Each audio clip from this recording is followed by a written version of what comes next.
And we are recording now. So yeah, I'd like to welcome everyone. I'm Edwin Rutch from the Center for Building a Culture of Empathy, and this is our Empathy Cafe on exploring the value, or like, what does a culture of empathy mean? Like, what are the underlying values of a culture of empathy? So that's our topic. You know, what are the values that make up an empathic society? And it's actually, I'd like to just read our intention. So we've got the intention is to actually, in this cafe, is to create a culture of empathy here in this cafe, which means everybody can openly and authentically express themselves and feel heard and understood to their satisfaction, and for this to happen mutually. And we use mutual active listening to, create that culture. So that's our intention, and just a little outline for people who maybe haven't done this. We're just going to go through and do quick participant introductions.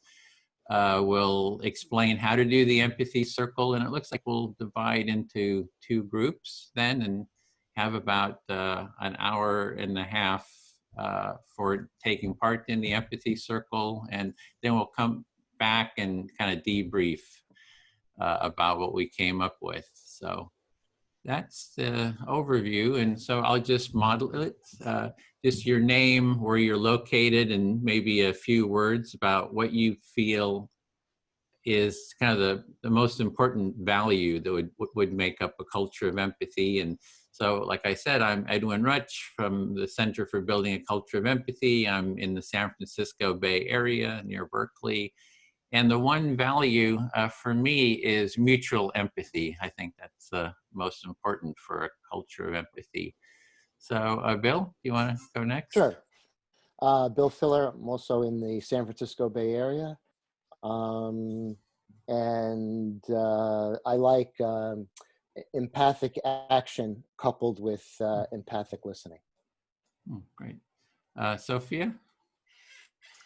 I'm Sophia. I live in Sweden, Malmö, and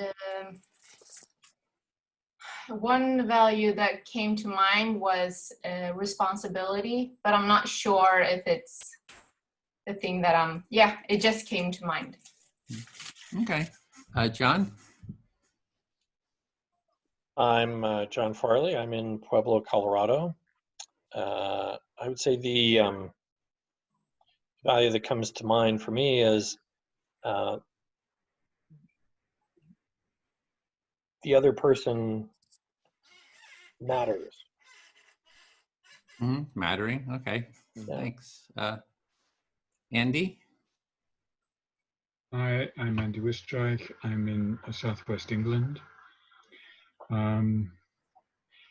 The value that comes to mind for me is an XR value called radical inclusivity, which couples with including everyone and every part of everyone.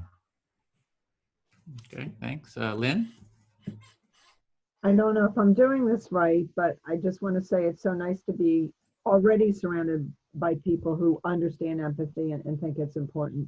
So where I lean to is being strategic with empathy. So for me, I want to teach empathy to youth. I want our society to recognize how important it is and to teach empathy and model empathy to younger persons. Okay, so teaching empathy. Jenny? I'm Jenny. I'm in the UK, a bit north of where Andy is, on the border with Wales. And what's coming to me is paying attention. When you really pay attention, it's a way of giving love. Mm-hmm. Okay, would that sort of be like presence or just attention? Or? Attention. Okay, attention. Cool. Attention. Pay attention. Paying attention. Not attention. Okay, great. Thanks. Sarah? The first thought came to mind was tabula rasa, a blank slate, open-mindedness, but I really loved what Andy shared, so it's basically mirroring exactly what Andy shared about inclusiveness to everyone and openness, which for me is tabula rasa. Thank you. Okay, tabula rasa. Dean? You're muted. Hopefully I understand what's going on. Well, I'm Dean from Plymouth, and value that I find most important or bring to empathy is actually active listening, literally actually paying proper attention and repeating back to someone so that they feel fully heard. Okay, I think that was everyone, right? So, so next, maybe we could get a description of how the empathy circle process works. Anybody want to explain that? Anyone? Bill or Dean or Sophia? Sure, I'd be happy to if Dean doesn't want to. And Dean, are you willing to facilitate? Is it a circle? I can facilitate, yeah. Okay, great. Can I just ask a question? Did Sure. we hear from Sarah? Yes, we did. Good. Okay. Bill, if you'd like to do it, please. I'm still gathering myself. Oh, sure, Dean. I'd be happy to. Okay. Well, the empathy circle practice is pretty simple. There are 4 roles. One is the speaker, one is the active listener, then there are passive listeners, and then the facilitators. I'll kind of set aside the facilitator for right now, because really, unless you're facilitating, you don't have to be concerned with it. And so the speaker gets, usually it's a 5-minute time limit, gets to speak about the topic of whatever's on their mind. Some tips for the speaker would be to pause, after you've kind of completed a thought, to allow the active listener to reflect what they've got. Sometimes it's a lot.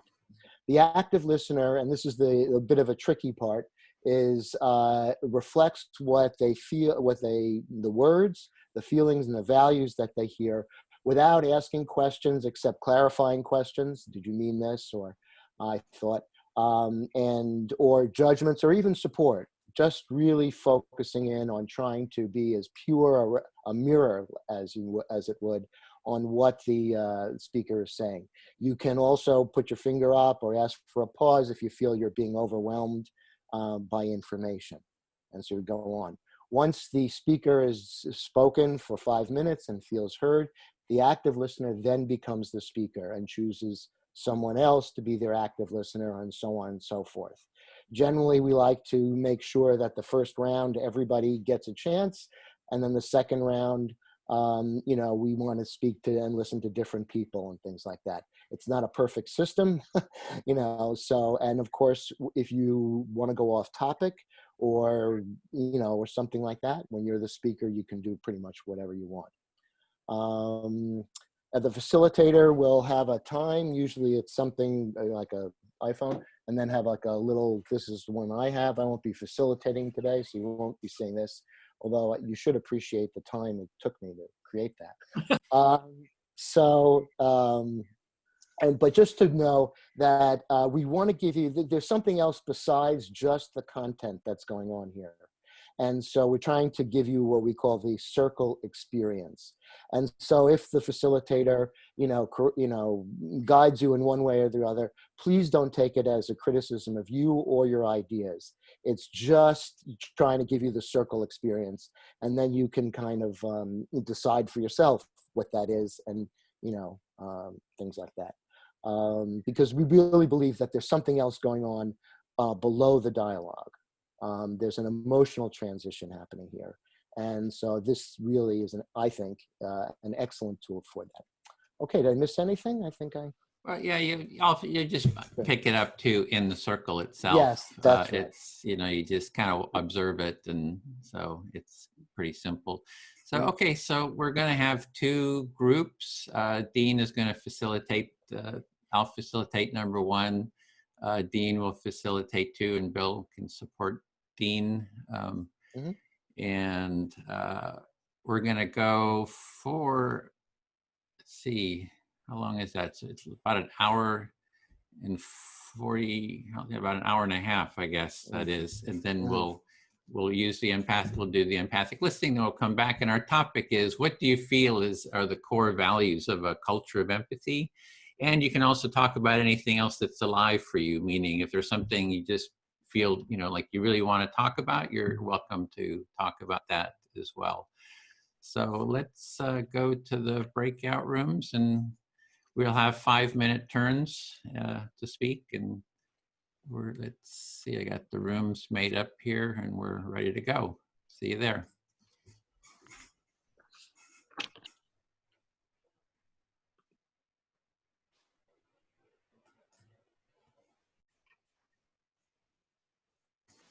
Okay, so I'll do the timekeeping, and if somebody would like to start, you can speak to me, and I'll just sort of model it, and then we'll, go around.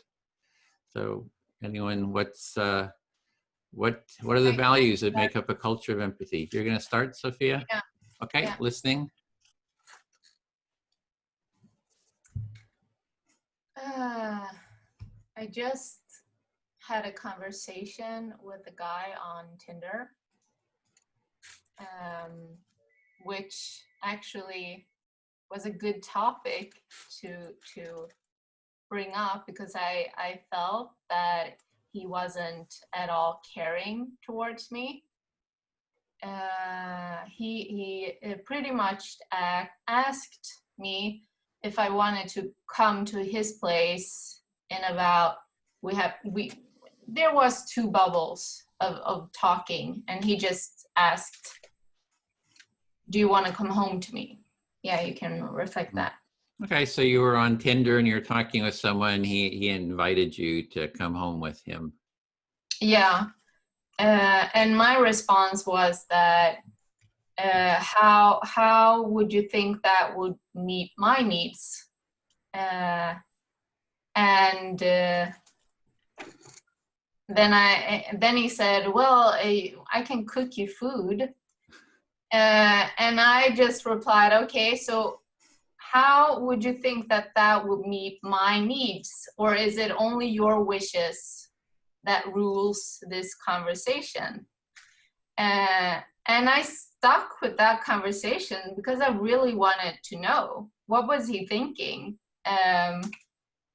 Was he at all thinking about how, because I asked him, how did you think that that question would land with me as a woman? Why would I go home to you? I don't know you.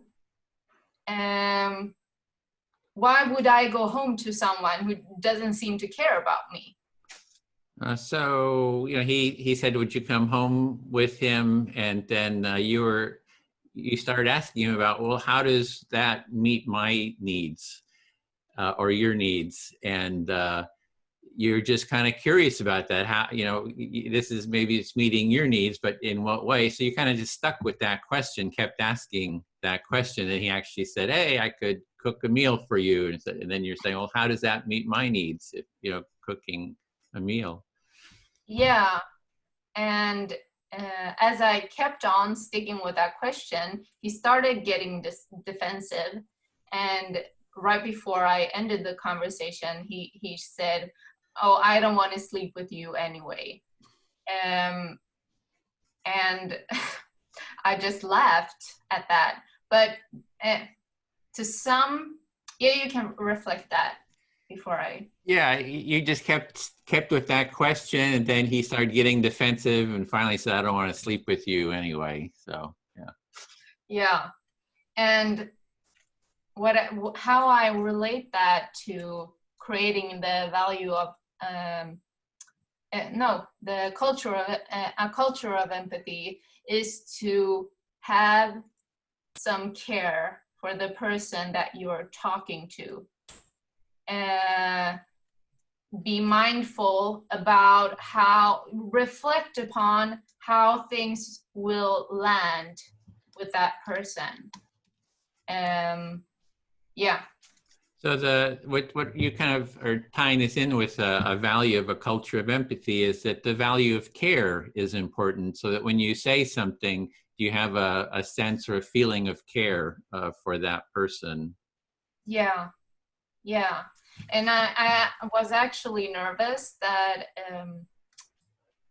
oh my God, yeah, that James would come into the circle. in the last minute, and that I would end up with him, because I see him as the kind of example of a person who doesn't care about how things lands with other people, and that I think that is needed in a culture of empathy. We need to care about the person that we're talking to. So you had some concerns that James might come into the circle, and you find that he's someone who doesn't have a sense of care for people, and that this is really important, that you need to have a sense of care for people. You know, for in a culture of empathy, you have to have a feeling of care for each other. Yeah, and how is the time? Is it?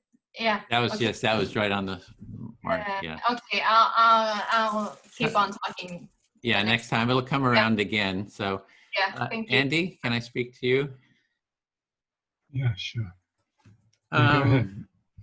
Yeah, that's for me, there's two values I'm looking at. Is one is feeling awareness, like a sensitivity to felt experience, is, you know, one value of empathy, that we try to be sensitive to the felt experience of ourselves and others. So that's like the first value. So the first value that I'm thinking about is how to be sensitive to the felt experience of oneself and others. And then it's another is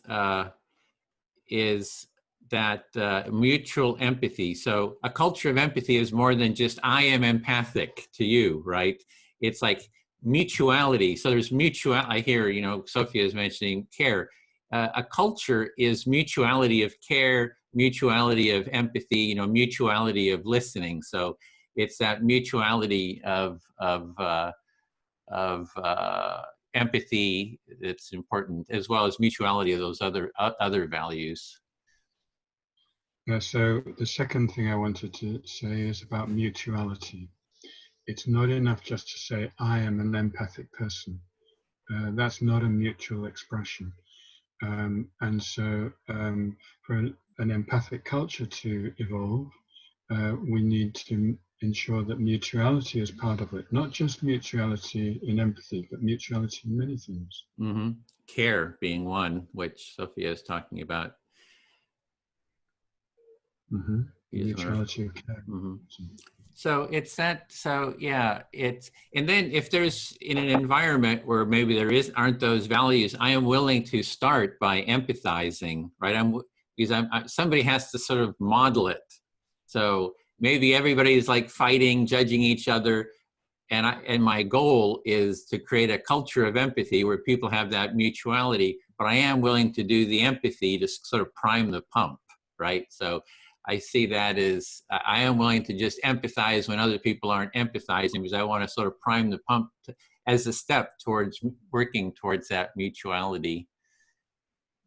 Yeah, so I'm willing to prime the pump. It's, to put it in another way, it sounded like you're saying I'm willing to be an empathy activist in terms of initiating empathy in situations where people aren't being empathic. Yeah, and you know, Sophia is mentioning James, who, you know, he can be just sort of disruptive, and so I have asked him. He said he is willing. He supports a culture of empathy. So at some point, I'd like to have a dialogue with him about that, because like, how do some of his actions actually, you know, relate to building a culture of empathy? So I think there's a principle. If we want mutual empathy, there's sort of values, like, you know, mutuality, but then there's principles that flow from that. And one of the two principles is I'm willing to have an empathic dialogue with anyone. And if there's a conflict, I'm willing to have an empathic dialogue to resolve that conflict. So, yeah.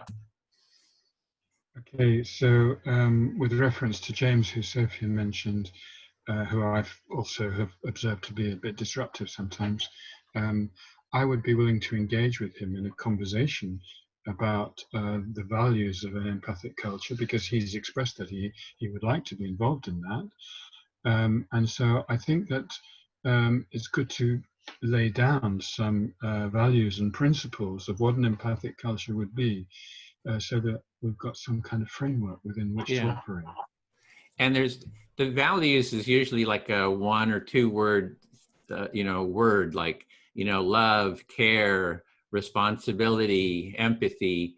That's sort of usually the value is that one essence, and a principle is usually sort of a sentence or a rule based on that value. So I think what we're kind of looking at is the values and maybe the underlying principles of a culture of empathy. Okay. So values can be expressed in terms of single words like love, care, empathy, and so on. And then principles are more like a sentence which states something that underlies those values. Or more of an expression of how of that sort of a rule, I guess, is what I meant. Yeah. Laying down some kind of rule about how we interact. Yeah, I feel fully heard. Yep, thank you. Okay, cool. Okay, so I would like to request, sorry, I've got to go back into gallery to read the name. Lynn, would you mind listening to me and then reflecting back to me? Thank you. Okay. So I was really touched by what Sophia was saying, and it made me really think a lot about not only gender relations, but the kind of way that some people use other people in intimate relations.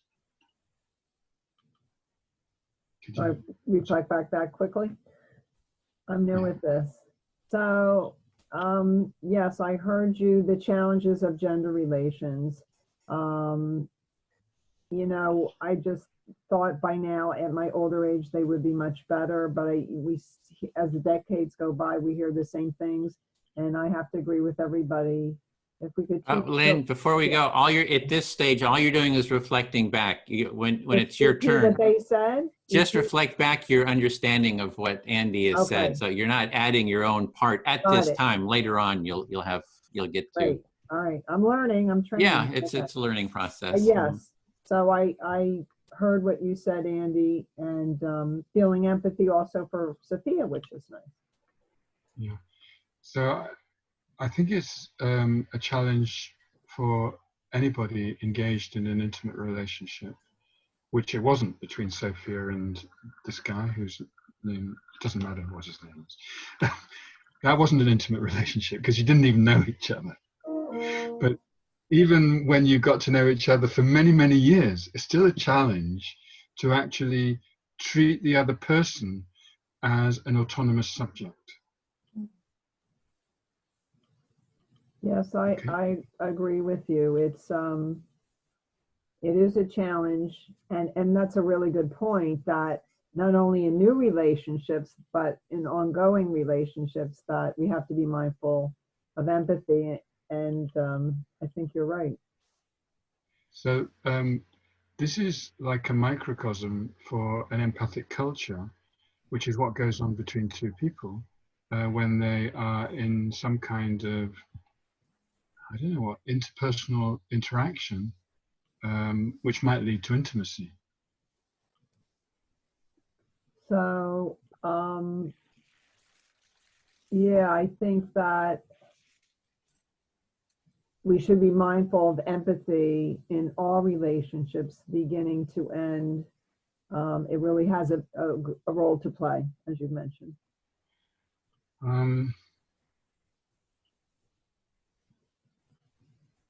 To me, the way to do this is to focus mainly on the other person's subjectivity and allow your own feelings to almost come second, actually.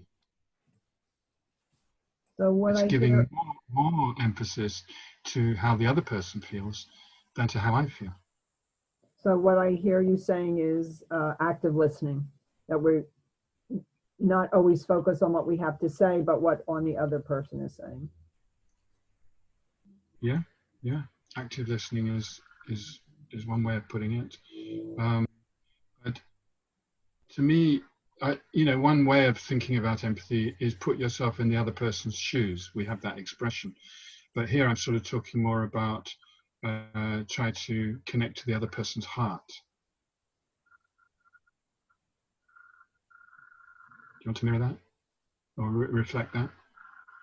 You just have to say what I said. Yeah, so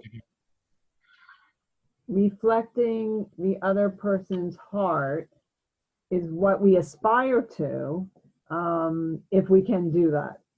Try to read their heart and their brain. So again, active listening, but not focusing on oneself. Yeah, it's really to focus on the other. And an empathic culture would be a culture which focuses on others in general. That's my feeling. I agree. Okay, I'm going to stop here. Okay, just a quick sort of facilitation note. It's not, you don't want to agree or disagree. You only want to reflect back. So you're kind of holding back your own agreement. So you only wanting to just reflect back what it is you hear, just as a Got point. it. Okay. So my final add one thing? You don't add your own thoughts about it. You just try to focus on understanding what he is saying, not, yeah. It's not a conversation. Mm-hmm. It's not a conversation. It's a reflection. Exactly. Got Yeah, it. exactly. It Yeah. takes a little bit to get used to it, but yeah, so. I'm working. and just from my point of view in that dialogue, Lynn, I didn't really feel you heard everything I said. And I think that was because you were thinking, what do I think about what he's saying? And when you're in the reflector role, Right. you don't need to do it. You can relax. relax. It's hard because I'm And now it's your automatically. Yeah, it is hard. But now it's your turn. You pick somebody to reflect back to you, and now you can give full flow to your own feelings and thoughts. Okay, at last. All right, so I'll pick John, who's above me. John, it's your turn. Okay. Hang on for the ride. It's All right, your so turn, man. So how long do I talk for? 5 minutes? 5 minutes. You speak, share a little bit, and then you want to pause and give John a chance to reflect back what you said. Then you speak some more, and he'll reflect back. So he's sort of accompanying you on your expression and sharing what his understanding is of what you said. Okay. So what I'd like to talk about from the prompt of Values Core of Empathy is sharing my experience as an educator at the Kidsbridge Tolerance Center, where I'm director. And so what we teach the children, of course, trying to inspire empathy, is self-compassion. So from the research, I think for the culture of empathy, we need to teach kids and adults self-compassion. So I believe that before you can be compassionate for someone else, you need to be compassionate for yourself. So things like you might want to pause there, just let him reflect back, give him a little. And if you need to, you can also kind of just raise your hands. Okay, can you just pause a second to reflect? Right. You can also ask that if they speak, the person is speaking a lot. Okay, thank you. So, Lynn, thank you for sharing that. What I heard is that you're, excuse me, in the work of teaching empathy to children, and in the process, creating a culture of empathy among the children in your classroom, school. I wasn't quite sure which that was. And that you've realized part of the work is in teaching children to be compassionate with others, almost as a prerequisite, teaching them to be compassionate towards themselves. Did I get that right? Absolutely right, correct. and to just give you more specific things like mistakes are okay, you don't have to be perfect, to be less competitive, and finally really to focus on strengths. That children, some kids who come into the Tolerance Center have never had a conversation about their personal strengths. So I think we need to do this better, and adults can do it too. You know, what are your strengths? Okay.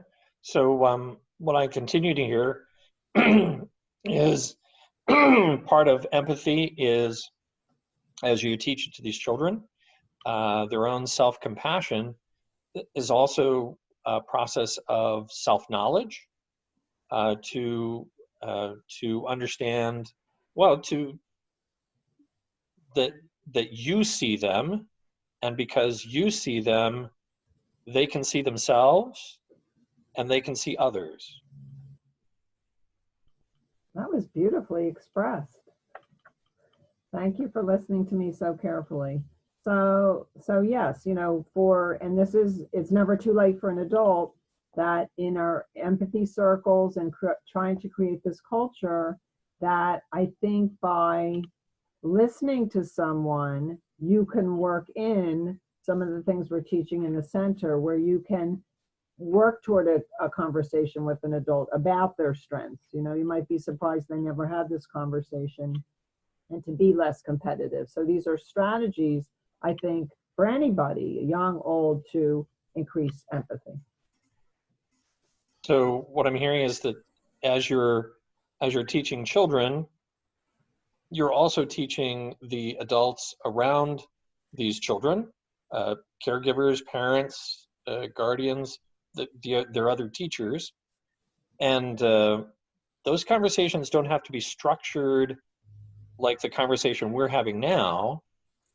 It can simply be a skill of listening deeply and looking for the other person's strengths and reflecting those back, and being compassionate with other people's mistakes and imperfections, because that's all part of their humanity. That was perfect. Thank you. Thank you for listening so carefully. You feel fully heard? You have half a minute, so okay. Then, okay, I'm John. happy. I'm Okay, happy. yeah, you can just say, I feel fully heard, and that just lets us know I that feel you're complete. fully heard, and thank you for letting me share that. Okay. So, Sophia, would you be kind enough to take some time and listen to what I'm going through? I'll be happy to. Thank you. Thank you. So in the conversation this morning, I began with, the value I bring to it is, to the culture of empathy, is the other person matters. But I find that to be tension, in tension with self-care, particularly as a person who's prone to codependency. Managing the border between empathy and codependency. That's a tough. I'm not always sure where that bound. In fact, I'm not sure I know where that boundary is. Yeah, so you thought about the value shared this morning, where somebody or you mentioned to matter, and that got you reflecting upon that you need to give that to yourself also. You need to tell yourself that you matter, and sometimes it's hard for you to kind of like feel the borders of where you begin and the other starts. So you don't know how much, it sounds like you don't know how much to care for yourself and how much to care for the other. That's what I'm hearing. Yeah, sometimes that's exactly what it turns into. Mm. And then sort of on the other side, because I'm paying attention to my own self-care and boundary and not wanting to experience getting run over by the other person, I find myself running over the other person. And so it's like, well, no, hold it. Is that what's I don't know what that's about. You know, where's the? I mean, I've lost the empathy for the other person. I'm not really paying attention to how it lands on the other person's plate. So in that sense, it's a failure of empathy. On the other hand, I'm feeling so self-righteous because I'm taking care of myself. Yeah. So when you turn to self-care and self-empathy, you find yourself being unempathic and running over the other person, because yeah, it sounds like you your protection is so high that you run over the other because you don't want to be run over yourself. Right. That's what I'm hearing. Yeah. And yeah, it sounds like you're struggling. I've gotten better, but it is in conflict situation. I'm really good at exploring, but in conflict situations, it's a difficult. I will be very eager to explore how empathic conversation is used to deal with conflict. Yeah, so you expressed that you're getting better at it and you're doing better, it sounds like. And then I also hear some curiosity about exploring empathic dialogue when in conflict. Yes, very much. Thank you, Sophia. Thank you. I think I'm done, Ed. Yeah. I'm feeling heard.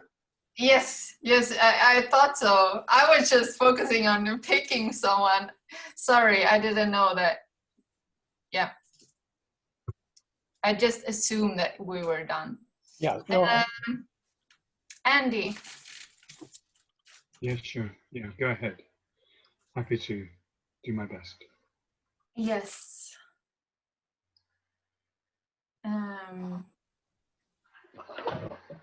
Yeah, I'm not sure how authentic I want to be because I also feel some care for Lynn because she's new in this. But I felt some agitation when she was listening to you, Andy. I felt care for both of you, actually. I felt care for you because, yeah, you weren't getting heard to your satisfaction, but I also felt care for Lynn because this is new to her. Okay, so first of all, I'm a little bit cautious about how authentic to be. And then having said that, yeah, I'm going to say something about when I was listening to Andy and Lynn, and I felt a kind of care towards both sides because I could sense that Lynn was new to this process and therefore she's kind of, you know, finding her way. And at the same time, I could sense that Andy didn't always feel heard. So that's what, yeah, that was my dilemma in a way, that I could see needs. Yeah. And it's also because I've been doing this for such a long time. I think I have forgotten how it was to be new at this.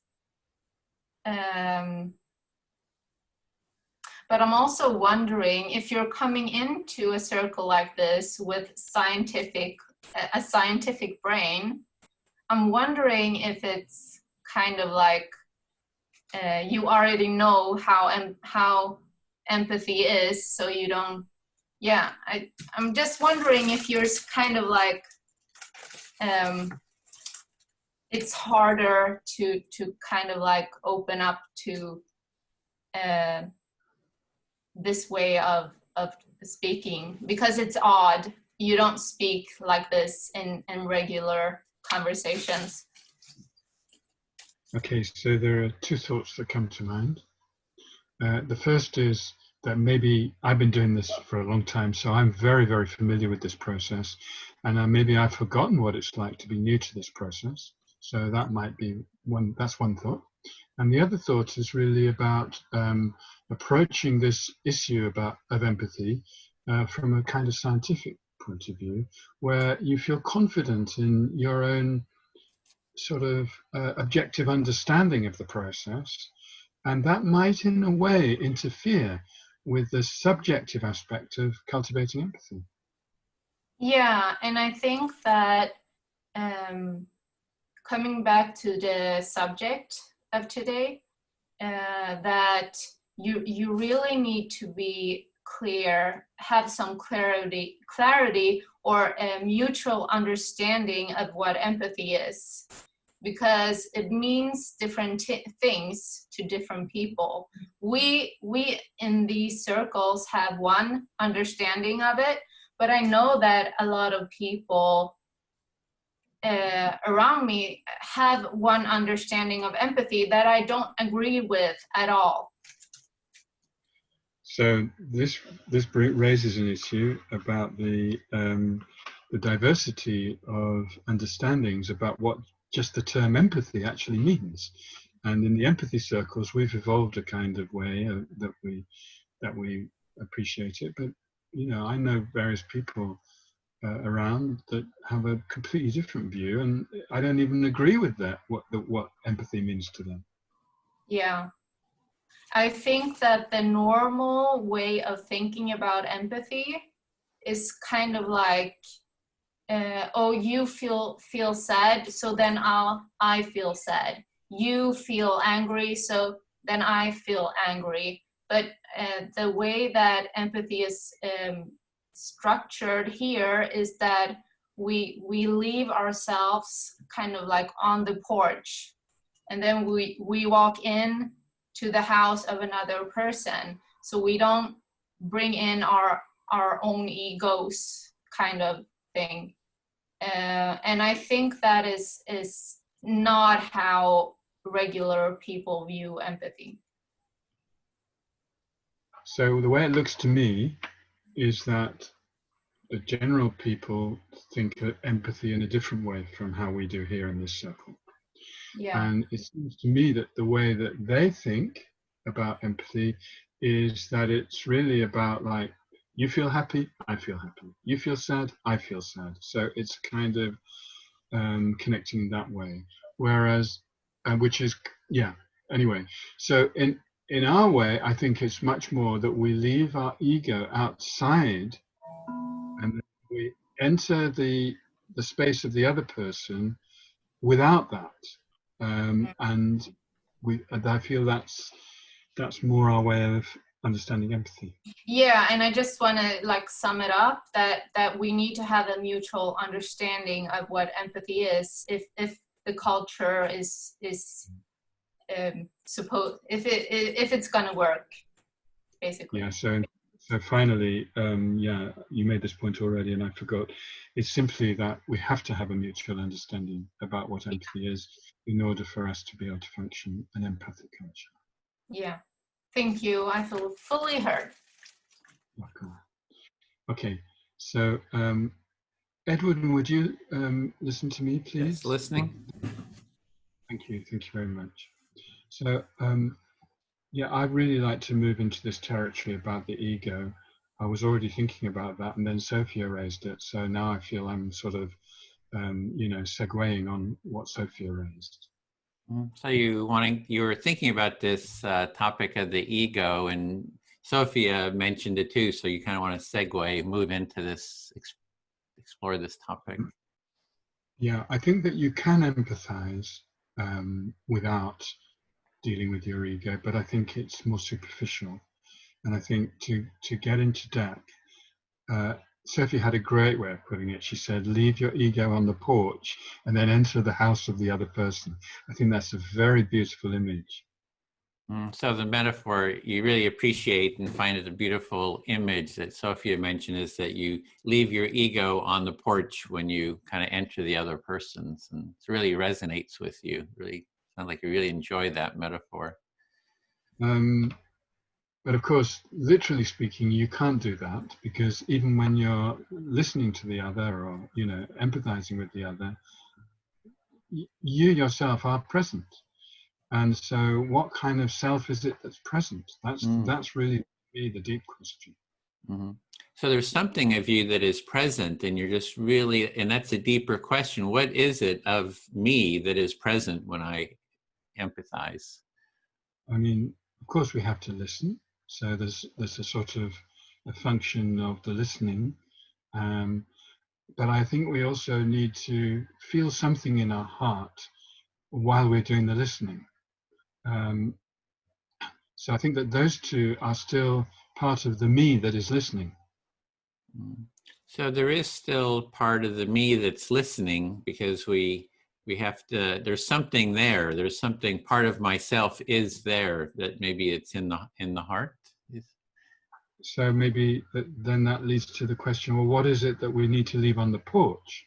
And that is really the kind of more self-centered aspect of ourselves, the bit that wants to be heard, the bit that wants my opinion out there in the forum, that wants people to know how I feel. So you're really wondering, what is it that's left on the porch? And it's my sense of I want to be heard, or who I am, or it's sort of that aspect that's being left on the porch. So if we then take this into the question of an empathic culture, what we kind of an empathic culture, which is something that we would like to permeate the whole of society, then, and also going back to Lynn's thing about educating young people so that they can learn how to do it, maybe they need to learn how to drop this feeling that I must be heard, I must be understood, I must be sympathized with, or to be able to hold it back when they're engaging with others. So tying it in with what Lynn's saying about teaching children, it would be teaching like how to hold back that sense of I have to be heard, I have to be kind of put myself out there, that sort of gets held back. But this is really difficult because as I think it's John, as John said, you can get into a situation where you suppress yourself too much, and then you kind of feel squeezed, and then you don't feel comfortable. So this is a challenging question. So it's really a challenging question, because if you aren't able to kind of put yourself out there, you just feel constricted and squeezed, and it's like what John was talking about, so it's a real challenge. What is it you're bringing forward? What is it you're holding back? And sort of that whole dynamic is really challenging. So really, to me, this is a spiritual issue. And I think that we're talking about evolving a spiritual culture, which is empathic on a deep level. And yeah, I'm up for it, but I also know it's hard work to get there. It's like, this is really challenging, this deeper, it's a challenge that you're up for. I'm up for it. I can, I'm willing to take this on, but it's actually a spiritual challenge, and I'm up for it. Because on the spiritual plane, we interact in a more subtle way. And so this whole thing about me can be a little bit less, but without disengaging. That's the problem. That's the issue, not to disengage. Yeah, there's something about this me that sort of disengages, and this is really about not disengaging, maybe having a sense of presence, continuing to be present, maybe. To be present, but in a more subtle way. feel, to listen, to hear, to be there alongside with other people, not having to push yourself forward too much, but at the same time being an active agent in the situation. All of this. Yeah, so it's a subtle sort of being there, being an active agent, but not sort of pushing yourself forward. And there's a subtlety in it that you kind of want to explore and articulate. I'm sort of feeling maybe the answer is simply love. That maybe real love, this kind of comes naturally when there is a love between yourself and others in general. Maybe that's this. Yeah, so maybe the key is just having a sense of love, and then everything comes natural from that. I think I'm going to stop there. Okay. And I fully heard. It was really great. Thank you for listening so well. And I don't think I want to say more right now. All right, then you feel fully heard, and I will speak to Lynn then.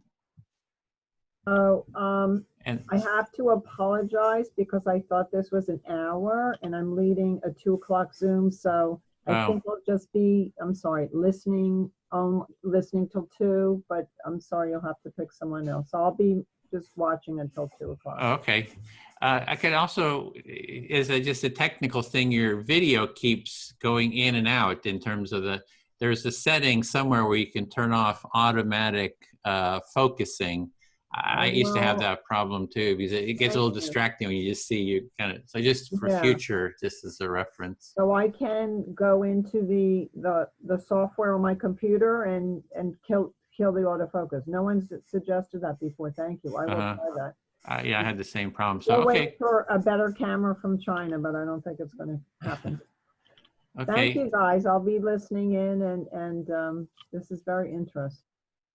Okay, great. Thanks. Then I'll speak to John. I'm ready to listen. Yeah, I'm really enjoying this metaphor of, being on the porch. And there's something that's being held back, but there's also something that's being of self that's being brought forward. And what's being brought forward is sort of that empathic presence. So I don't feel like I'm not there. I do feel like there's a sense of, it's not neutral. I'm bringing something, that empathic presence forward. Yeah, a friend of mine describes that process of entering someone else's house as entering someone else's garden, and the person has already been at work there, and so it's my place to see, to observe, to note, but perhaps not to and even comment. But not to judge and denigrate, because I'm not sure what's the garden for. What are they trying to accomplish? Okay, I'm feeling a little confused. I'm feeling a little confused if you're trying to reflect back or if you're trying to add something. So I'm sorry about that. No, just reflect back what you heard me say. I'm sorry that I'm not hearing you. No. Okay. So what I'm hearing is that you continue to be curious about the idea of being on someone's porch, about to enter someone's home, and what is it of yourself that you bring with you, and what is it that you leave behind when you cross that threshold? Yeah, and then when you gave your first reflection, I felt a little confused. I wasn't sure if you were reflecting or if you were adding something, your own kind of story. So I was felt a little bit of confusion at that point.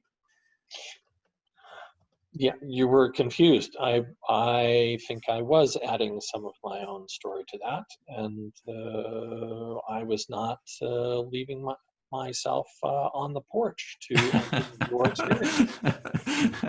Even saying that is not leaving yourself on the porch. You're Yeah, okay. Please explain that to me a bit. Could you just reflect that last part that I just said? Even my last comment was not leaving enough of myself on the porch to enter your experience, and I don't understand that. So yeah. So okay. So anyway, that was good. So yeah, it's like a lot of times people say, "Oh, empathy is neutral," and I don't like the term neutral because it's sort of saying that it's like nothing, right? It's like when I do conflict mediation, it's like, "Oh, we want someone that's neutral." I say, "I'm not here to be neutral. I have a strong point of view." And my strong point of view is I want an empathic culture. I want an empathic relationship. So I just trying to say that empathy is not neutral. It's a very strong position of something, which is of an empathic relationship. So what I'm hearing you saying is that taking a stand for empathy, insisting on empathy in a conversation and in a culture is not a neutral place to be. It is itself a value that you pursue in the process of conversation and conflict resolution.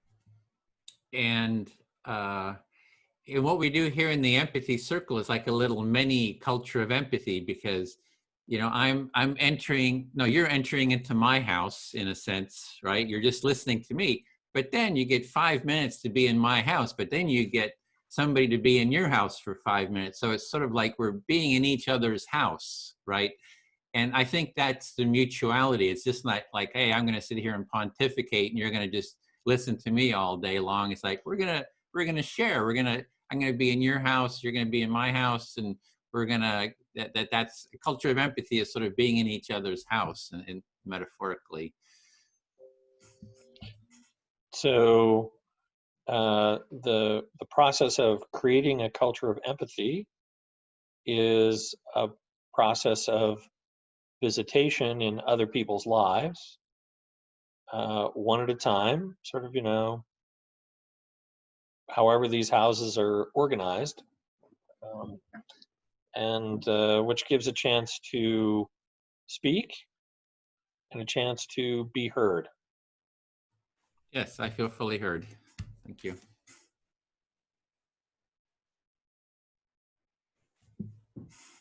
So you choose.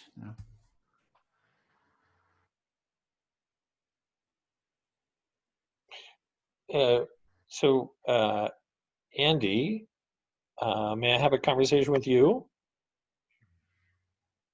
Thank you.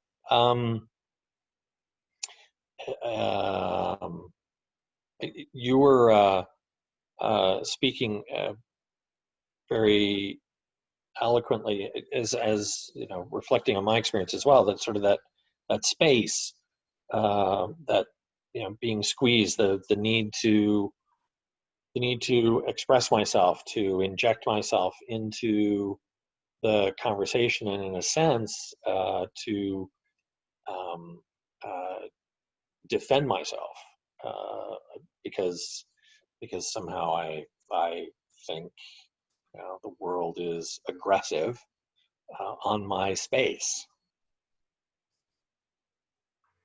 So, Andy, I appreciated that you seem to understand something about the way I sometimes feel squeezed, and to explain that a bit more, I kind of often feel that the world is kind of hostile, aggressive, and it's trying to invade my space, and so that makes me feel defensive. Yes. So yeah,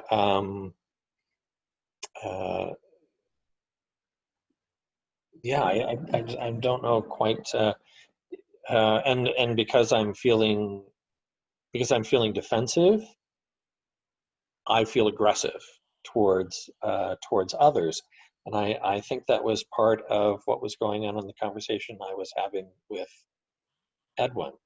It was like, yes, I did have my own idea that I really did want to inject into the conversation, and that wasn't appropriate for the role that I had agreed to take.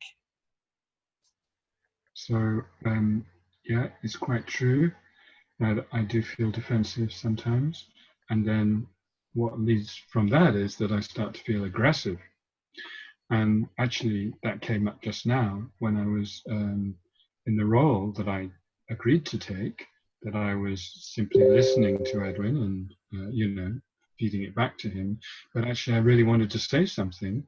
And then that caused me some inner aggression. All right.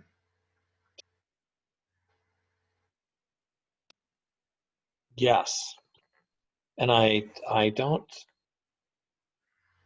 as you said, I mean, that's a spiritual issue. It's an emotional management issue for me, and and it's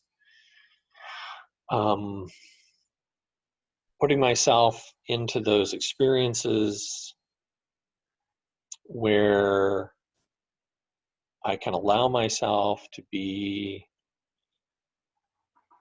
coached, corrected, guided, even in a friendly space like this one, although it's new to me. It really causes a commotion in me, and it's like, oh man, this as you were saying earlier, this is a real challenge, and it certainly is a challenge to me, or for me. Yeah. So definitely, I acknowledge this is a big challenge for me. I recognize that it is a spiritual issue, but actually, in a way, I'd perhaps frame it as an emotional management issue. That you know, I need to learn something. But then again, when I'm in a situation like this, where this is a situation where you can learn, even here, I actually find it quite difficult to learn because emotions are coming up for me. And yeah, it's a big challenge for me. Oh, and I have I don't know if it's a technical, I have a question about the way you are reflecting back to me, because you're speaking in the first person as if I were speaking to, and I just, could you say more about that?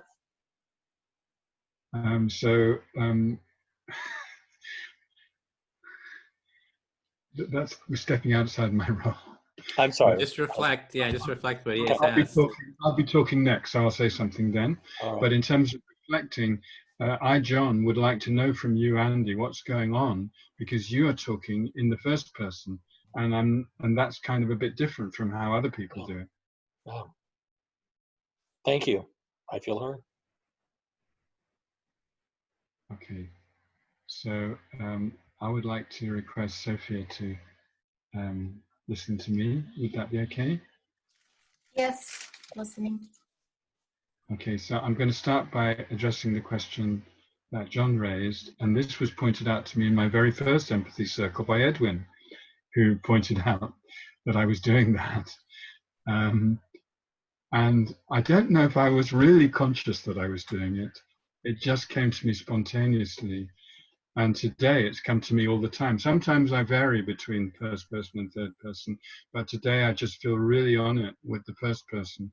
And I would just like to add that I hope nobody finds it offensive or difficult. Yeah, so you just want to mention or explain why you talk in the in first person. And Edwin actually pointed it out the first time you were in an empathy circle. And it's nothing that it sounds like you don't do it consciously. It happens subconsciously. And sometimes you switch between talking about second person, I think. This is not my main language, and first person. Yeah, so yeah. And you hope that nobody gets offended by it. Yeah, and because if they do, obviously I'll do my best to adjust. It's difference between first person or third person. Third person is where you say, oh no, second person is where you would say, you said this. Sorry, that is second person. Yeah. And that is the way most people do it. And I think what happens with me is that when I'm listening, really trying to kind of empathize with what the person's saying, I somehow put myself as if I am in that person. It's like I really go into their house, to use the metaphor. And maybe that it fits with what John said about feeling invaded a bit. I think he said that, something like coming into his space too much.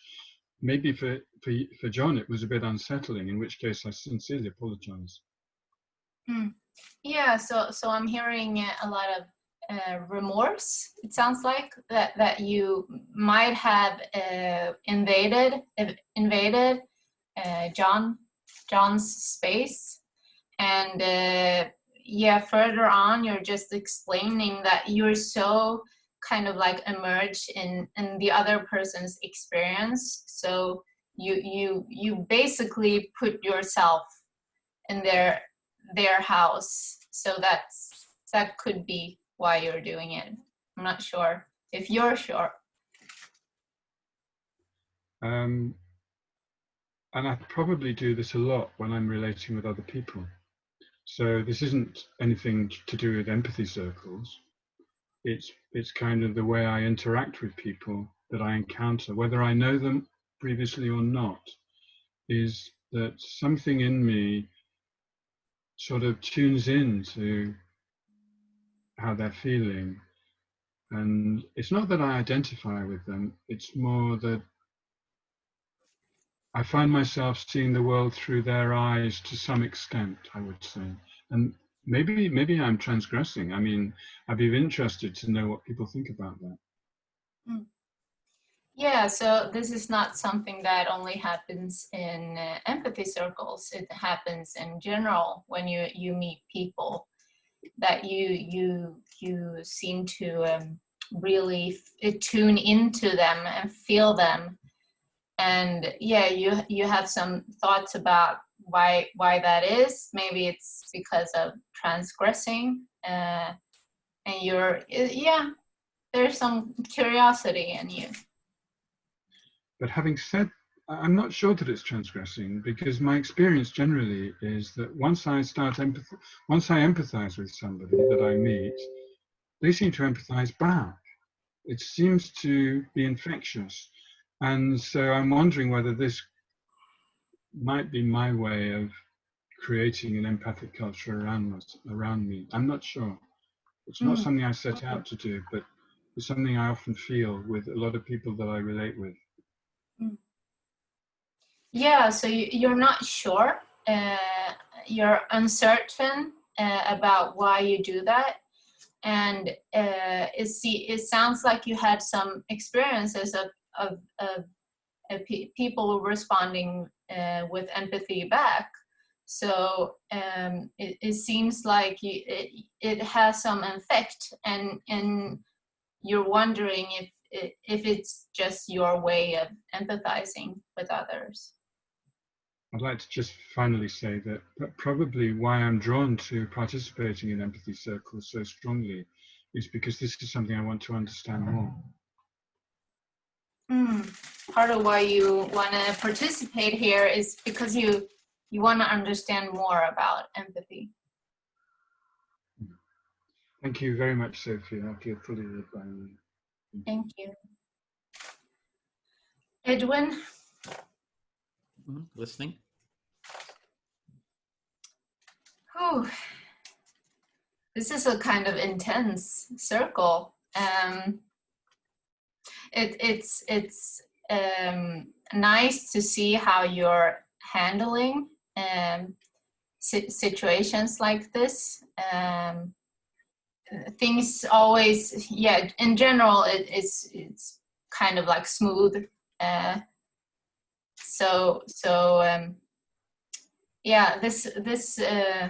I'm feeling kind of like uncomfortable. Where do I fit in this? And I do everything right. No, it just feels like kind of like we haven't gotten into the flow yet. kind of like, yeah. So it just feels like we haven't gotten into the flow yet. You always try to do everything right, but it's like, and you have this curiosity of sort of how I manage the flow of what's kind of like happening, just kind of sitting with a curiosity, but also with that discomfort of not having kind of gotten into the flow. Yeah. And it's intense, like there's an intensity to this. Yeah, it feels like I really have to focus. I'm not kind of like, yeah, now somebody else is talking. I can tune that out for a while. Yeah, you got to really focus. You can't just sort of detach. It's intense, and I got to focus on what's happening here and feeling discomfort here somehow, not getting into the flow. Yeah, and I really like that. Was it you or was it Andy? But I don't know which one of you, but someone said leaving yourself on the porch, but then you're entering with something. And what is that? I really want to kind of like dig into what is that? Became really like, what is that? Because it's true. You're not leaving your whole self on the porch. You're entering with a being, in which I sense that as being meditated, kind of like in a meditative state. I can feel that sometimes when I come out of a circle that, oh, that was like meditation. And it's really cool. So you're really sitting with that question of what is it that you bring into the room, into the house? What is that quality? And it feels like it seems to feel like this meditative state, and like after you kind of get into that state, and afterwards you say, hey, after the circle, it's like, hey, this is pretty cool. Yeah, and it's not only when I'm listening to another person. I also have to, what I found is that I also when I'm talking, I have to be attuned to the person I'm talking with to make sure that they are not overwhelmed with what I'm saying. So it's kind of like, yeah, you really have to be attuned all the time for it to work. Because if I just sit here and talk and don't care about the one who's listening, then the process kind of fails. Mm. Yeah, so even as the house, being the house, you have to sort of be attuned to the person you're speaking to. As the speaker, you have to be attuned to the listener so that they can sort of follow you. Yeah. Yeah. And that dance is so cool when it clicks. And I'm just yeah, I struggle a little bit with understanding people who don't understand this process. But I really want to understand. Yeah, so you're seeing this speaking and listening, you're kind of going into this house, and there's actually a dance going on. There's sort of an attunement and a dance. And there's people who don't quite understand that. You're kind of wanting to understand why they don't understand that. Yeah. And that was the time too, but if you want to finish. No, I'll stop okay. there. Okay, then. A question. Sitting with the question, then I'll speak to Andy. Sure. Go ahead. Yeah, in terms of the different ways that we can reflect, I'm thinking about that, being the first person, being the second person. I guess you can even speak from the third person. So there's different perspectives that we speak from. And so I'm really curious about those perspectives and sort of the different effects that they all have. So in terms of this role of feeding back and listening, I'm really thinking about what the difference in effect is if you use the first person or the second person, or maybe even the third person.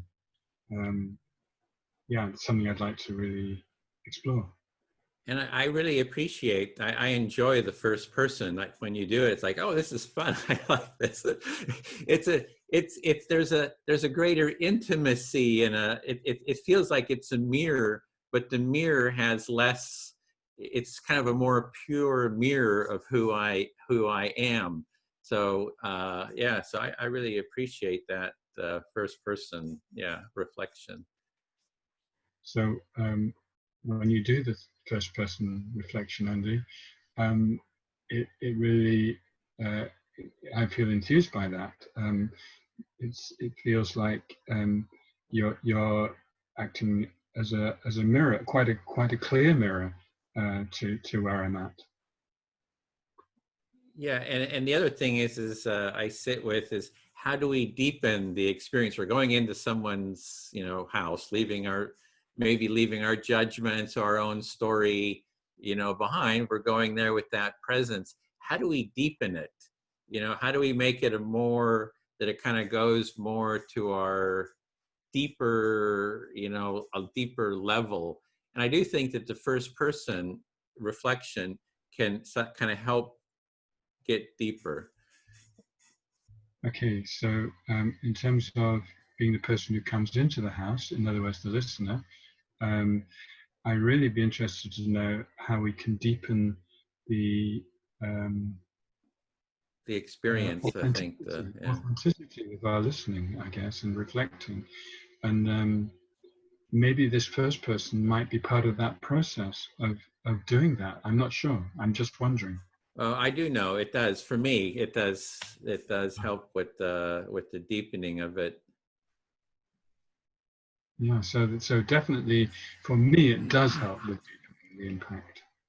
But the goal is for the person who is speaking to be heard to their satisfaction, right? It's like now me as the speaker, the goal here, the intention is for me to feel heard in the way that I kind of want to be heard. So it's like, it could be like, hey, this is like too intimate for me. I want a little bit more distance. So you kind of want to be able to empathize with where I am. That's not my case. It's like, let's go deep. It's like, I'm all for it. So it's a bit like, I'm going to put this in another way, but it seems to be a bit like somebody comes into my house. I want them to behave appropriately to me so that I don't feel invaded. I feel comfortable. And in fact, I benefit from it. So if first person works for me, then that's what I want. But if it feels too much, then that wouldn't actually be what I wanted. And the other part is the sense of feelings, like being able to name the felt experience, like as a speaker, the more I can share the felt experience that I have, I think the deeper it gets. So it's like, oh, I'm feeling a little excited and enthusiastic. I'm feeling energetic about the direction of this the depth of this conversation. So I'm feeling pretty excited about it. Like, hey, this is great stuff. Yeah, so what you're saying, Edwin, is that when you're being listened to, you want to have your feelings reflected as well as what you're actually saying. And if I'm feeling really happy and excited or positive and enthused, then I'd like that reflected back to me. And there's also like in other practices, there's the needs that people have underneath what it is that gets reflected back. But I would say the needs is feelings that I want, that I desire. So the feeling I desire is for kind of more creativity. I want a feeling of creativity, like kind of, yeah, that's the feeling that I'm kind of looking for, desiring it, yeah. So what I desire, what I enjoy in empathic interactions is this creativity. It's a bit like Sophia's dancing, I think, and that's what inspires me and pleases me. Yeah, I feel fully heard. Thank you. Oh. Okay, so maybe John, would you listen to me, please? I'll be happy to listen to you, Andy. Oh, that's really kind. Thank you. And I guess I'd like to pick up on Sophia saying about it being similar to a meditation, because I found that quite an interesting addition to our discussion. So what I hear you saying is you'd like to deepen the conversation by reflecting on the meditative quality of empathetic conversations. And you know, when I previously said something about it being a spiritual thing, I think that I was in the same territory as Sophia in saying that there's some meditative quality to it. So I'd like to kind of try and get a feeling in myself about what that means. So connecting with your earlier insight, this is these values go deeper. They become it becomes a spiritual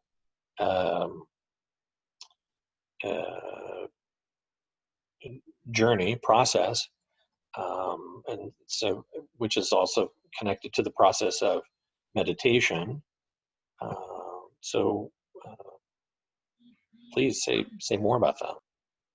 So generally, meditation is something one does on one's own, but in an empathy situation, maybe it's a little bit like meditating with somebody else. Ah, okay. What I hear you saying, meditation, the spirituality of meditation is, I'm doing meditation. I'm going within myself. I'm listening to what I'm listening to, but it doesn't really involve another person per se.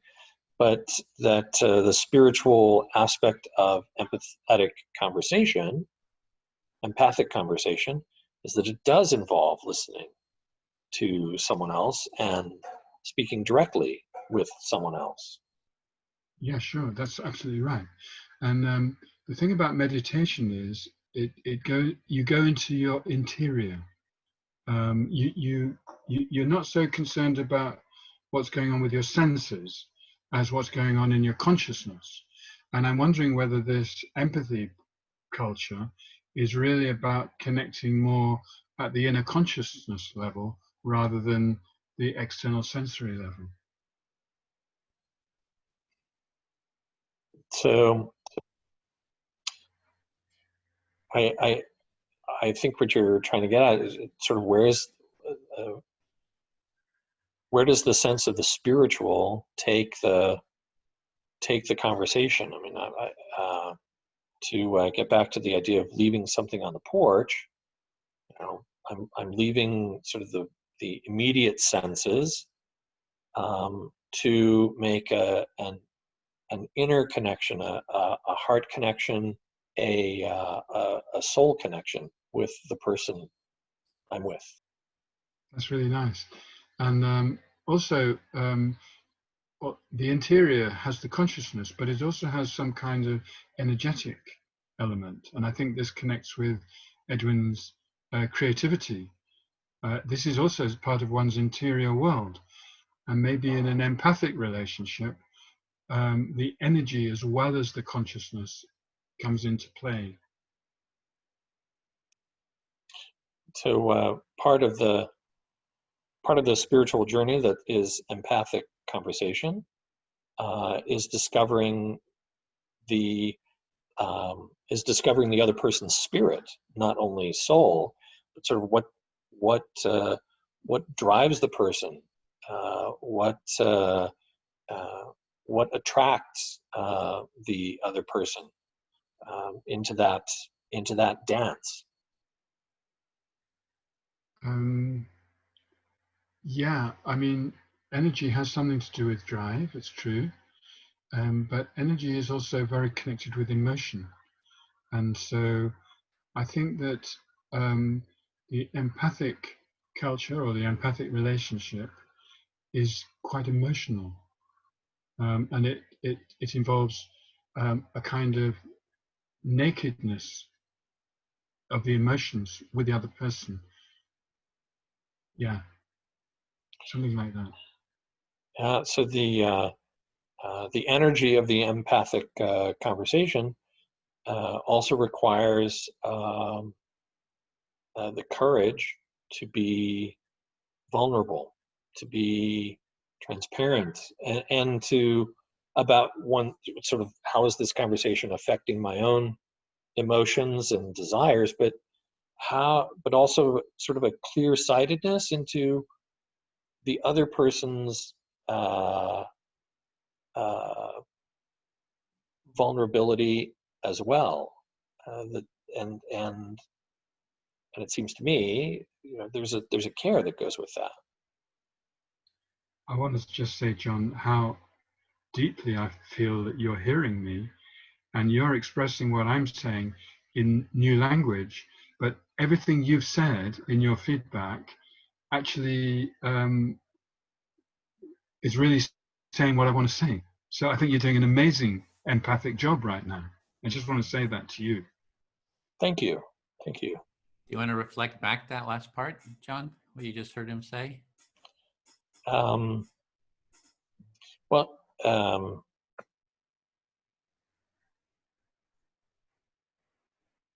Andy is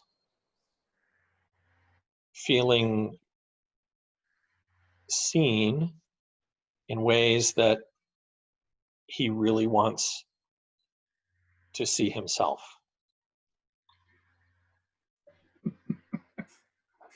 Marvelous. I feel really more than fully heard. It's been great. You really helped me to get more insight into myself.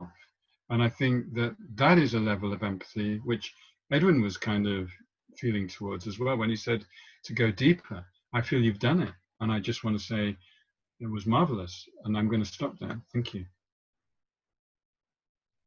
Thank you, Andy.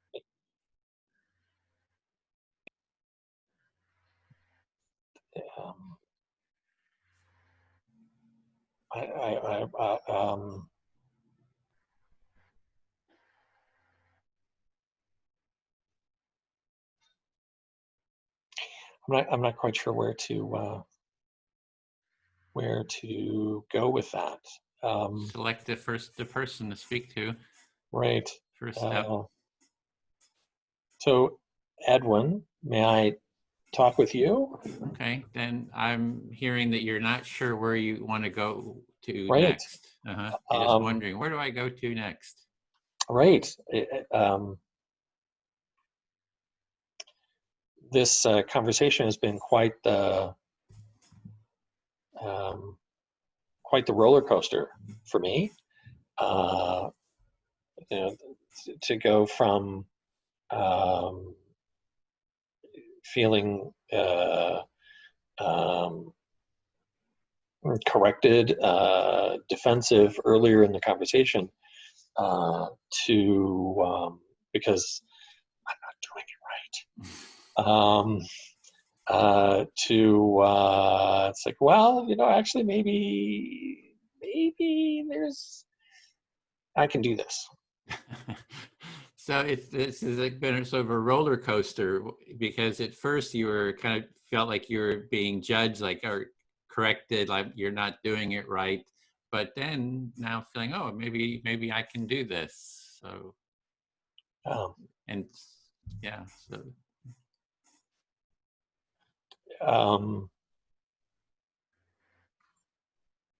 But part of it is I've been listening to the conversation that Andy had with Sophia, and Sophia had with you, and you had with, is continuing to reflect on Andy's style of reflection in the first person, as really kind of standing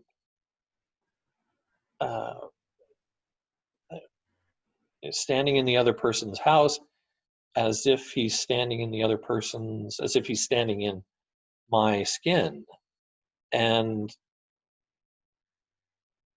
realizing as I continue to listen to him doing that, it's like, yeah, because if when he's doing that, I really do feel heard personally, and I'm hearing from him what I think I heard from the person he's talking with, and not just on the the cognitive, intellectual, verbal level, but on that deeper emotional level and spiritual level, because there's an identification, not just a relationship, but an identification. That's, no, I am really with you in this moment. So when you observe, well, it's like when I observe Andy reflecting in the first person, there's a feeling of I'm really with you. I'm really, yeah. And now you're doing it. And now you're noticing that Edwin is doing it. That Yes. I'm doing it.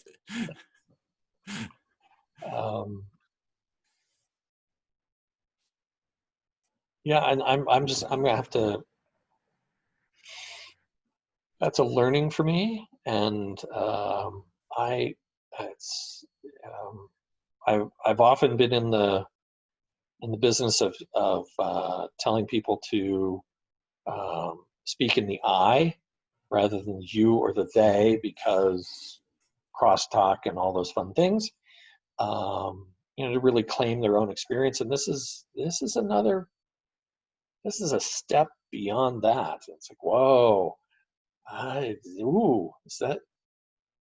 that's a bridge. I'm not sure if it's a bridge too far. It's a challenge. It would be a challenge. Mm-hmm. So you've been telling people to use like the I statements, Mm-hmm. and this first person is like, hey, that's even another step forward. This is like a challenge, and woo, this is something else. I'm going to have to sit with that. Mm-hmm. Thank you, Edwin. Yeah, I just want to sit with it, and you feel heard. So yeah. Okay, Sophia, can I speak to you? Listening. Yeah, so how we do the reflection is a real interesting, it's part of the empathic presence, what perspective are we taking? Am I taking the perspective of you? Am I taking my perspective of seeing you? Or, this whole, it's a very interesting topic, and each perspective has different sort of an effect. Yeah, so you're just reflecting upon taking different perspective, taking the perspective of being someone who oh, now I forgot what you said, but being someone and taking the I perspective and being someone who is listening and repeating back what you heard. Yeah, the first person too. So there's these different sort of perspectives. And there's another perspective I'd thought about, is the we perspective. So I speak as we, because we are in a group here, that we have a we, and then the reflection is we. So instead of I feel this, is we feel this, and the reflection is we feel this, right? That's a whole nother perspective. And I've done it with people that say, whoa, that's too scary for me. Because it's really, it's like, it sees us as a, as a whole, so.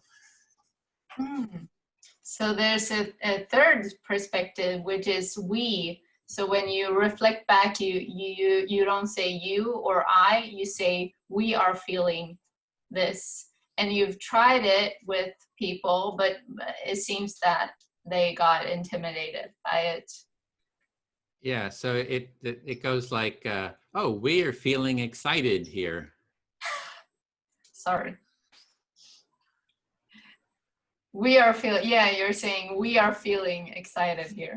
Yeah. We are feeling humorous. We are feeling humorous.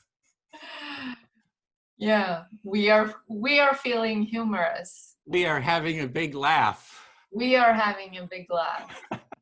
We are just really having a good time. We are just having a good time. Yeah. So that's a whole nother perspective. And each of these perspectives has a different effect. So maybe that's something to sort of experiment is let's, and it's a little scary too. It's a little scary to go into that I mean, I sense a little sense of, you know, tension suddenly come up because, hey, this is like a different approach and there's a little bit of tension. Like, I don't know where this is going to go, you know, so there's a little bit of an edge for me. Yeah, so what I'm hearing is firstly curiosity and wanting to explore this perspective and different perspectives, but then you can also feel a kind of like a fear about that, and sort of like where is it gonna lead? And it, you know, the empathy that I've looked at for a culture of empathy is the relational empathy, right? So, you know, relational empathy might be like totally out in a whole different area. There's like, in terms of the dance, I used to do a lot of freestyle dance, and it's a whole different energy, right? There's no talking. It's all being totally sensitive and aware to sort of motions and energies and flow, sort of almost like it's beyond words. And sometimes I feel like the words are sort of constricting, you know, and is there a way of moving into that total energetic, you know, raw energetic flow? Yeah, so you're kind of like exploring, you're making the example of free dancing, where yeah, you mentioned that what you want to explore is the relational empathy, and with free dancing you're kind of like moving with the other person, not speaking to them. And what I'm hearing is that you want to explore this kind of wordless empathy also. Is that correct? It's something I'm not really sure. It's the energy. I'm sort of looking for that energy that's a more of a freer, creative energy, and I think that's what I'm kind of looking for. Yeah. So not. What I'm hearing is that you have the thought that maybe words are constricting the experience, and that you want to kind of like expand it beyond the words. To the free-flowing energy. Yeah, free-flowing energy. Mm-hmm. Yeah, I feel heard. And this will be the last round here, then we'll go back to the full group. Last speaker. I haven't spoken to John, I think. I'm ready to listen.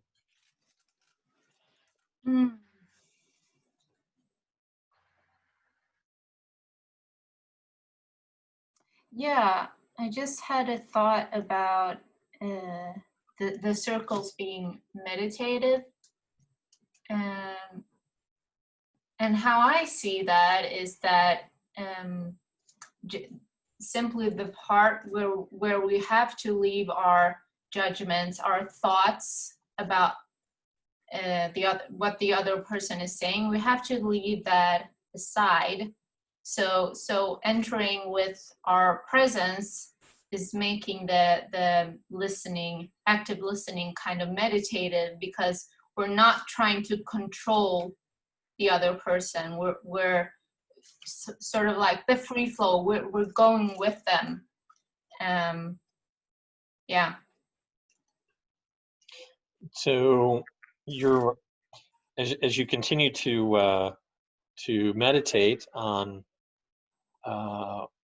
the meditative quality of empathic conversation, and part of meditation is sort of letting go of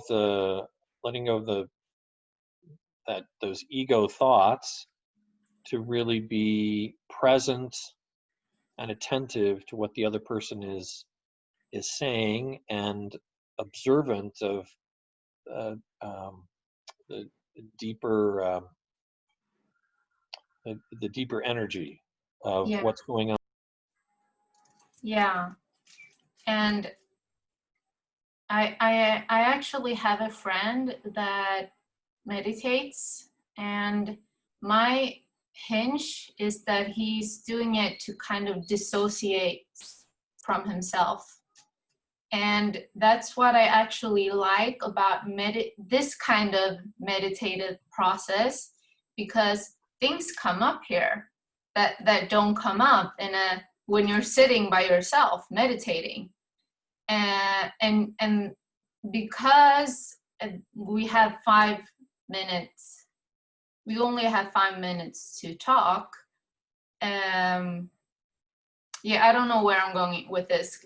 You can reflect.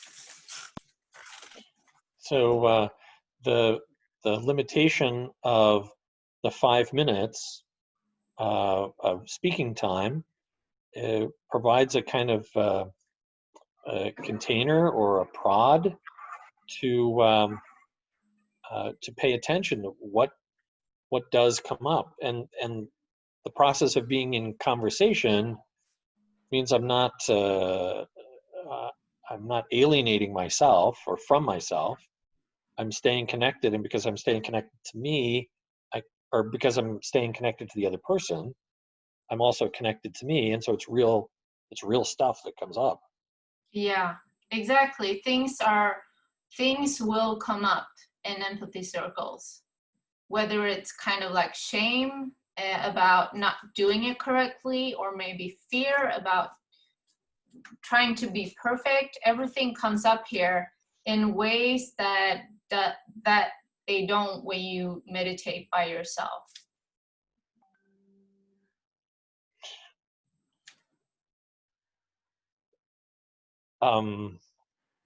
Wow, there was a lot there, and it Take your time. it resonated deeply with me. The process of what I think I heard, and my own stuff may have gotten in the way. Letting that stuff come up because it's in the context of conversation and relationship. Really, sometimes difficult emotions can come up with it. Fear of the moment, self-judgment, shame, and those are the moments that are important to remember. Yes, I'm being empathetic with this other person, and I can also be empathetic with myself in these moments.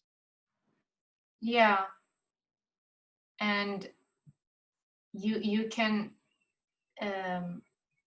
express all the feelings that you're having without being judged for them, or without anybody wanting to fix you. That's also a meditation, kind of like letting go of control, basically, and just allowing. So part of the structure of the circle, because it's always dialogical, is other people don't get to pile on or point out the problem, and there's a certain safety in that for you personally. Yeah. Getting back to the full group. I feel heard, yeah. Up to the very last Thank you, second. Okay, great. So we want to just do a round, up to a minute, maybe a debrief on how that went, just to share. Maybe you can even say the value that, any value that came up, and I'll start. those a lot of different values came up. You know, we had the value of care, the value of mattering, self-care, compassion came up, mutual empathy. And then we spent a lot of time sort of exploring the quality of the empathy circle and of empathy. Although it's a really beautiful metaphor that, you know, with empathic listening, it's like we're coming up to somebody's house, and on their porch, we're sort of leaving something behind, but we're bringing something else of ourself into that house and our presence, among other things. So yeah, we just, I don't even know how to kind of integrate everything that we came up with. I need a little bit of time to even think about it all. So, but it was, yeah, we just came with all these different really interesting, you know, first person perspective, second person, the we perspective. I don't know, it's pretty cool. So yeah, so Bill, do you want to go? Sure. Well, we also went, I think, all over the map. And I have to say, my feeling was beyond words. We talked about the felt experience and about the intellectual understanding, but also the opening yourself emotionally and feeling it. And that somehow defies, for me, definition. And so it takes a certain amount of patience to sit with that, to, you know, to really feel those things. And I'm really appreciative to the people in my group. And that's it. Okay, thanks. Sarah?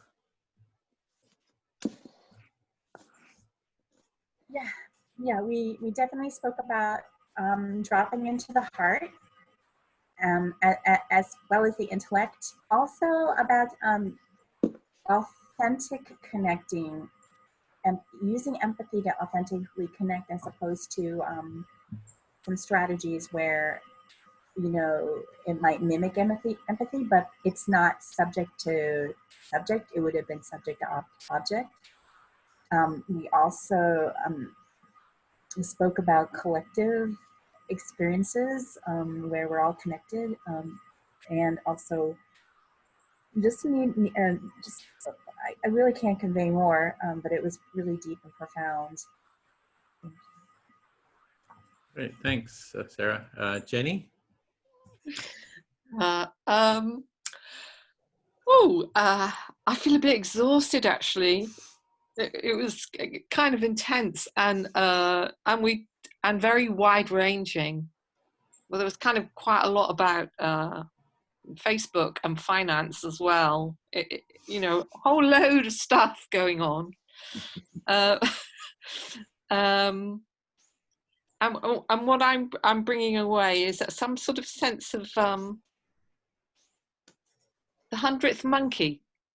Sarah was talking about the 100th Monkey, about just about we do this kind of stuff, and it gets to a certain point where it just kind of, there's something exponential can happen, and it can really go quite a long way. And yeah, so I'm just holding that. Thanks. Sophia?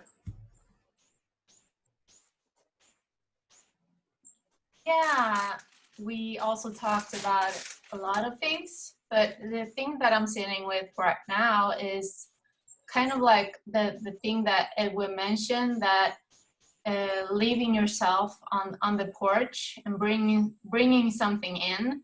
And I'm wondering if that maybe is a core value of the core values, to kind of like, I don't know how to put it in one word, but leaving yourself on the porch, basically, and bringing in your presence.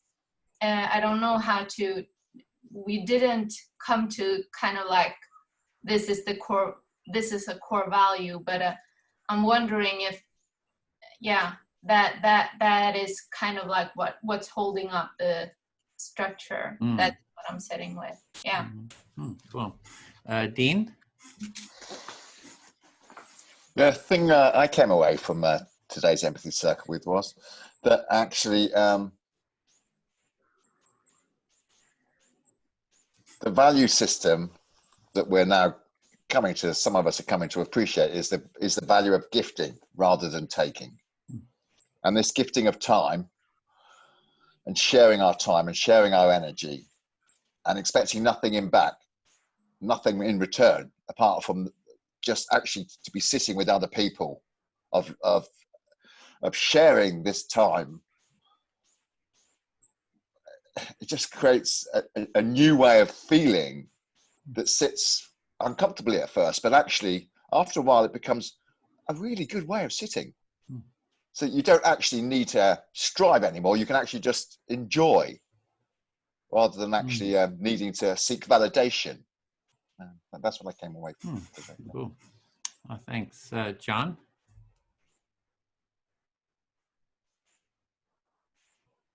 You're muted. You're muted. There we go. There you go. I continue to meditate on the process of empathy as stepping into someone else's skin and life, to see as they see, and so come to understand and experience as they understand and experience. And I really am quite taken by Andy's style of reflection in the first person, as if I am the person who said what the other person told me, and really how just that trick of speech and mind shapes my emotion, my ability to connect with emotion and to the other person's energy, and the other person's soul, and the other person's spirit. I'm definitely going to have to sit with that, because that's a step or 2 or 5 beyond my current practice. Great. Okay, thanks. Andy? One thing that struck me in this feedback is the parallels between the two groups. There seemed to be a very similar thing going on, and also some of the things that have come up are very parallel, which is really interesting. And the other thing I wanted to reflect back after is that an empathy circle is a kind of narrative journey. It's an unfolding story which the group creates together. And I'm wondering whether an empathic culture mightn't be such a thing as well. That in fact, the empathic culture, which maybe we're evolving on this planet right now, and that was actually underway, is that we're all evolving a story about our future. And I think that there's a very nice saying, which I love, which is the future isn't something we're heading towards. The future is something we create. And I'm wondering whether the empathic culture isn't like the environment within which we create a future. Well, great. So that's it for right now, but thank you everyone for sharing those insights. And so for next steps, I'm going to put in, the idea is for everyone to become a facilitator of the practice. My goal is if everyone in the world could kind of learn the practice and learn to facilitate it, the world would be a better place. So we're trying to spread the practice as widely as possible. And, one thing is to take the training. Dean has taken the training. And then you can facilitate breakout circles. And there's a link there for how to sign up. And there's a new training cohort for coming up that you can sign up for, and Bill and Lou are doing the training for that. And it's free, so they're 2.5-hour sessions on the 28th and 30th, and then the 4th and 6th, I think. So it'll be a 4-session training. So And then hopefully you can kind of learn the practice and train others, and we just kind of keep spreading the culture of empathy. And so those are some links, and I think that's it and then if you want to leave any contact info on the Google Doc, it'd be great. And we're here next week again, and in half an hour we're going to take a half-hour break, and then we have our Empathy Circle Facilitator Support Group. So that group is, you get 15 minutes to share kind of an idea you have for facilitating empathy circles, in your community or in your home or your family or online or wherever. And you can share your project or even the intention to it. And we're here as experienced facilitators to support you in how to go about doing that, so that you can become a facilitator and facilitate your own circles. So we really want to support you in facilitating and launching circles as well. So with that, I see Sophia's yawning. It's late there in Sweden. I know, very late. Even though it's light, it stays light till 11 p.m. No, So, it's getting darker now. Darker now, earlier? Yeah. So great. Well, hope to see you next week or at the Facilitator Support Group. It's the same URL. And Bill, anything to add? Or if we could stay, if Bill and Dean would stay just to debrief, Facilitator's short debrief. No, just again, just would take the opportunity to express my appreciation to everyone. We like you too, Bill. Okay, see you then. Look forward to seeing you next time. Thank you very much, guys.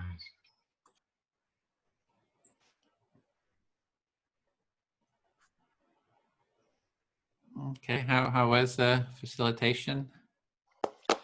We had some very enthusiastic energy from Sarah today. I was trying to be subtle, but subtlety. I think she just needed to be heard, so I just gave up being subtle in the end. I tried the gentle introduction of the phone and letting the bleeps ring longer, and I thought that she'd heard it, but then something bubbled up in her that she had to express. So I don't know whether Bill thought I was too tolerant of her or not, but I thought she needed to be heard. So you're saying you gave her more time? She, yeah. Like how much more time? She was usually taking on average 7 to 8 minutes instead of 5. So she wasn't expecting the circle. I tried to be subtle in when I was speaking, but sometimes Sarah's just full of enthusiasm, and short of jumping in and shouting at her, I don't know how I could have stopped her. Do you have a thing like this that kind of? Well, I started by doing this, and then in the end it was like, oops, sorry, wrong phone. This, and then I would move it, and then I'd wait for her to look at the screen, and I'd hold it up. Oh, if she's on a cell phone, she might not be seeing you. So I'll leave it bleeping then.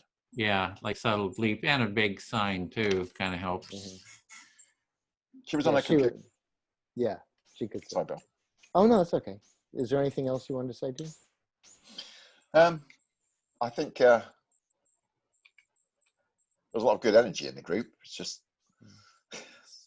Sarah needed to be heard, and I don't think she's being heard elsewhere. So I almost felt that I had to let her speak, because I don't think she's being listened to elsewhere, because she's being attacked a lot, and we're probably the only people that have got the time for her, it seems, at the moment. But then maybe I'm projecting. So I'll just comment. Yeah, I was really impressed. I mean, there's the mechanics of the circle, and then there's the intent, and I felt I got a circle experience, and that's what I look for. There are many ways to get it. Sarah, I think you're right. I share your perception of Sarah. I would have done it the same way. I might want to set a few more limits. I don't think you did anything wrong. I think that probably a little time thing instead of the phone. I was actually kind of amused at I was going to see how you were going to do it. And I was, I know, because you have to, because in the middle of this, which is a really emotional thing, you kind of have She's to not looking, is she? right. And so you have to catch her eye. And then I was looking at the phone. Sometimes you had the phone down here, you know, it's like you couldn't see the phone, you could just see the antenna. I have to admit to a little bit of amusement as you kind of struggled with that. But I thought it was great. And I think that that was the gist. I think that just, you know, like Edwin said with the 5 minutes. Sign.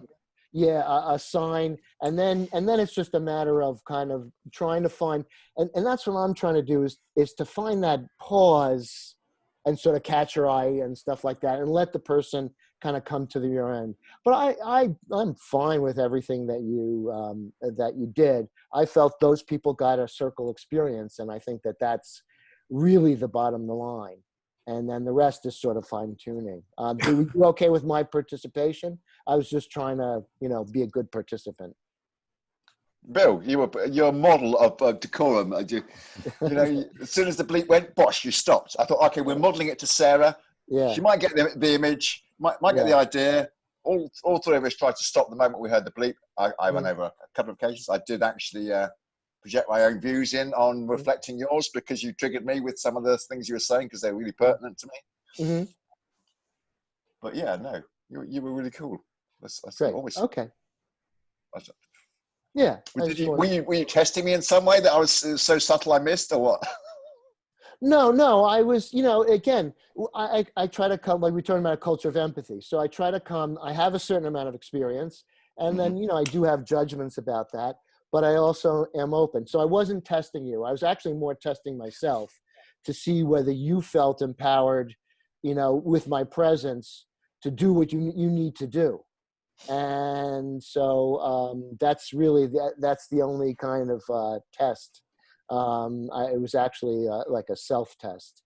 You know, did you feel judged by me just being there? No. Right. No, I didn't really get that. But those are some of the questions that I asked myself. No. Yeah. And so, yeah, no, you know, I wasn't. And I just saw that it's a real fine thing, and it's a mechanical thing of how do you make the person feel heard, but also do the mutuality and move things along. And that's an evolving thing that, you know, that I don't always get right. I thought you'd made a very cunning plan, because you moved from one room to another room, and then suddenly there's this bubbling fish behind you. I thought, aha, right. Bill's trying to calm Sarah down by putting fish in there. Sarah's a physician, therefore she'll get the message that the fish are in there, the waiting room to calm the patients before they go in. But I was projecting again, like seeing too much in it maybe. No, I was doing it because I have a crappy internet connection, so I'm moving closer to the router. But I do like it. I like the fish. It calms me. They're lovely discus. They're really nice discus. Oh, thanks. Oh, yeah, you know. Okay.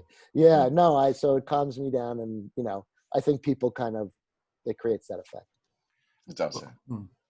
Well, in my group, we had two people, John and Lynn. They both hadn't done the process, you know, and they hadn't seen the video. So, I mean, the how-to. So they weren't, you know, so it was, both of them were kind of like struggling with the, you know, at first they were, you know, adding their own stuff, and then John would get a little defensive. He mentioned that he'd feel defensive about being corrected. You know, he said, but it's slowly, you know, people got familiar with it, and then they actually were able to talk about the feelings that they had, and they kind of sunk into it. So it's that, you know, that it would have been helpful if they had seen the intro videos.